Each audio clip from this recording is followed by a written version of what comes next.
بسم اللہ الرحمن الرحیم۔ السلام علیکم ورحمۃ اللہ وبرکاتہ۔ ذکر کرنے کے فضائل۔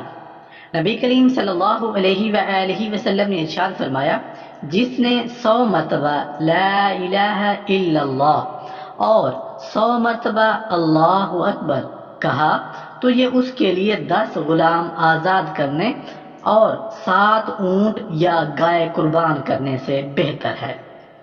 حضرت ابو ایوب انصاری رضی اللہ عنہ نبی کریم صلی اللہ علیہ وآلہ وسلم سے بیان فرماتے ہیں کہ جس شخص نے 10 مرتبہ یہ کلمہ پڑھا، یعنی لا الہ الا اللہ وحدہ لا شریک لہ لہ الملک ولہ الحمد وہو علی کل شیء قدیر، یعنی اللہ کے علاوہ کوئی عبادت کے لائق نہیں، وہ اکیلا ہے، اس کا کوئی شریک نہیں، اس کی بادشاہی ہے، اسی کے لیے تعریف اور وہ ہر چیز پر قادر ہے، تو وہ اس شخص کی طرح ہوگا جس نے حضرت اسماعیل علیہ السلام کی اولاد میں سے 4 جانیں آزاد کی ہوں۔ نبی کریم صلی اللہ علیہ وآلہ وسلم ایک دن میں 70 سے 100 مرتبہ تک استغفار کرتے، یعنی استغفر اللہ استغفر اللہ استغفر اللہ 50 سے زیادہ مرتبہ۔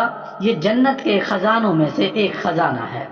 لا حول ولا قوت الا باللہ 30 سے زیادہ مرتبہ پڑھنا چاہیے۔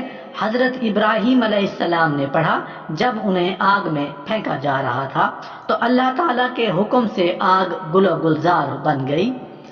حسبنا اللہ و نعم الوکیل حسبنا اللہ و نعم الوکیل 31 سے 33 مرتبہ پڑھنا چاہیے۔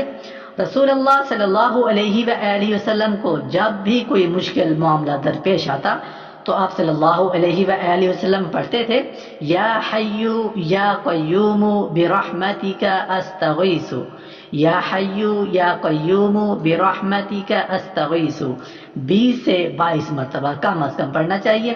اللہ تعالیٰ نے فرمایا، تم مجھے یاد کرو میں تمہیں یاد کروں گا، اور میرا شکر کرو اور میری ناشکری مت کرو۔ اور وہ مرد جو اللہ کو بہت یاد کرنے والے ہیں اور یاد کرنے والی عورتیں، اللہ نے ان کے لیے بخشش اور بڑا اجر تیار کر رکھا ہے۔ اور اپنے رب کو صبح شام یاد کرو، عاجزی اور خوف سے، اپنے دل میں بلند آواز کیے بغیر، اور غافل نہ رہو۔ نبی کریم صلی اللہ علیہ وآلہ وسلم نے فرمایا، اس شخص کی مثال جو اپنے رب کو یاد کرتا ہے اور جو اپنے رب کو یاد نہیں کرتا، زندہ اور مردہ کی طرح ہے۔ رسول کریم صلی اللہ علیہ وآلہ وسلم نے فرمایا، کیا میں تمہیں وہ عمل نہ بتاؤں جو تمہارے سب اعمال سے بہتر، تمہارے درجات میں سب سے بلند، اور تمہارے سونے چاندی خرچ کرنے سے بہتر ہے، اور تمہارے لیے اس سے بھی بہتر ہے کہ تم اپنے دشمنوں سے ملو، تم ان کی گردنیں اتار دو اور وہ تمہاری گردنیں اتار دیں۔ صحابہ کرام رضوان اللہ تعالی علیہم اجمعین نے عرض کیا، کیوں نہیں؟ تو آپ صلی اللہ علیہ وآلہ وسلم نے فرمایا، اللہ تعالیٰ کا ذکر کرنا۔ حضرت عبداللہ بن بصر رضی اللہ عنہ فرماتے ہیں کہ ایک آدمی نے کہا، یا رسول اللہ صلی اللہ علیہ وآلہ وسلم، مجھ پر اسلام کے احکامات بہت زیادہ ہو گئے ہیں، آپ مجھے کوئی ایک چیز بتائیں جو میں مضبوطی سے پکڑ لوں۔ تو آپ صلی اللہ علیہ وآلہ وسلم نے فرمایا، تیری زبان ہمیشہ اللہ کے ذکر سے تر رہے۔